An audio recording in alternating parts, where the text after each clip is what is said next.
Greetings and welcome to another edition of The Great Goddess. Praise be to Goddess. Praise be to Goddess. Well, here it is another Wednesday, and today we have for you the topic of what you see in others. What do you see in others? Do you see good things? Do you see bad? What is it that we see in other people? Well, I would like to make a statement regarding this particular query. Here is my statement. In others, you see the manifestation of your own illnesses. Whatever there is in you, good or bad, that's what you see in others. What you fear most, your delusions and madness, have manifested in others and caused problems for them. When you point at these people and say they are crazy, you have 4 fingers pointing back at you. So, what you see in others. This is a very important point to make. What you see in others is a manifestation of your own illnesses.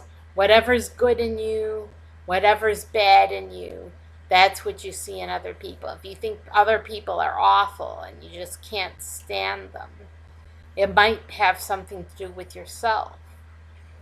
Because people are both good and bad.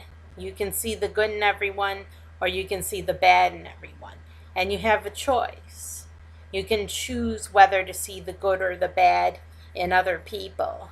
But that doesn't change what people are basically inside of themselves. It's just changing the way you perceive them. So when you see the bad in others, when you choose to see only the bad and the ugly, you cause problems for other people because people don't like being seen in a negative light. They like being thought of as good, as basically good inside and nice and wonderful. And when you see them in a bad light or a negative light, it affects them negatively. It affects people negatively. And so try and do your best, endeavor to see people in a positive light, because let's face it, other people are seeing you in a negative light as well.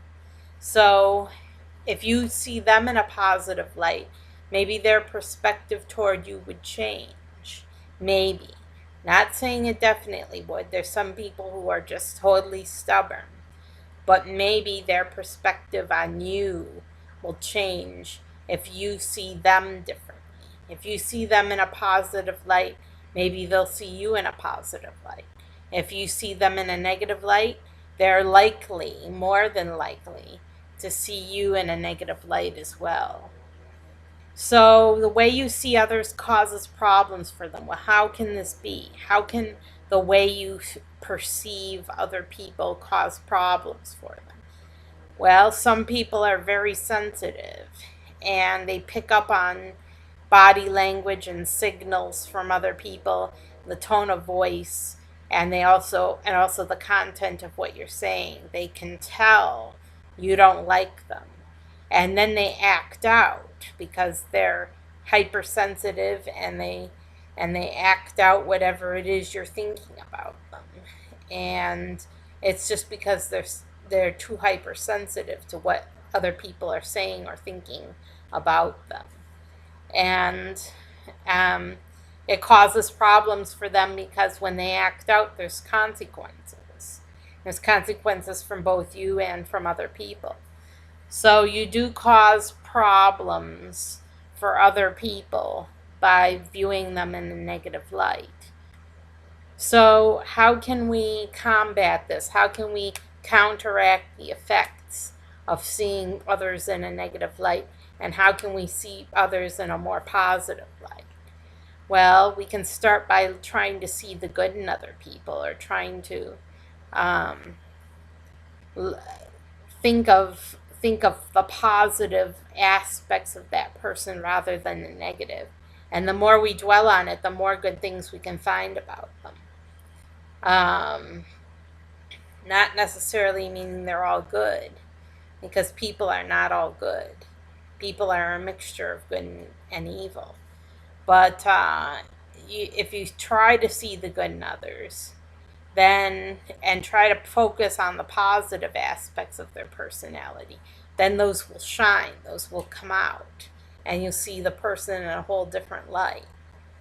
So try to see the good in people always, and try to mitigate the negative. Now, when you blame others, you have four fingers pointed back at yourself. Well, what does this mean?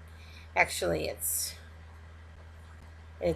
more like three fingers pointed back at yourself, to be perfectly honest.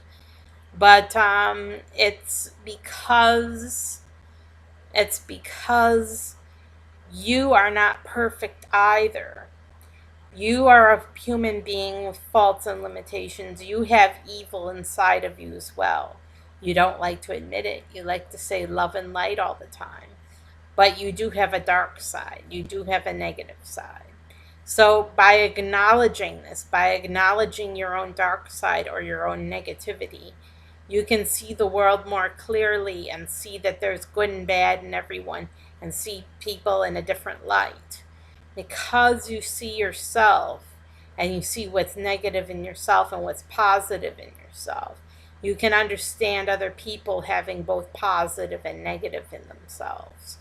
Now, you want to discourage people from acting negatively toward you. You don't want to encourage it or just smile and just allow people to abuse you however they like. You have to have self-respect, and you have to stand up for yourself. But that doesn't mean you can't try to see the good in people, and it doesn't mean you can't try to win people over to your point of view, or win people over to your side. Just get them to like you as a person. So that's what you should do. You should try to win people over to your side and get people to see your point of view. So don't see the bad. Try to see the good, and try to win people's affections, and win people's hearts, because we only live once, and we're bound to see those people again. So try to make a good impression and try to get on their good side if you can. Now, there's some people you just can't talk to. There's some people that you can't win to your side. You can't win their affections. And in fact, you should avoid those people at all costs, especially dangerous people like abusers. But in general, most people, you can see the good in them and win them over to your side. I'm Sarah Jane Alphawolf, signing off. Have a terrific week, and try to win people's hearts.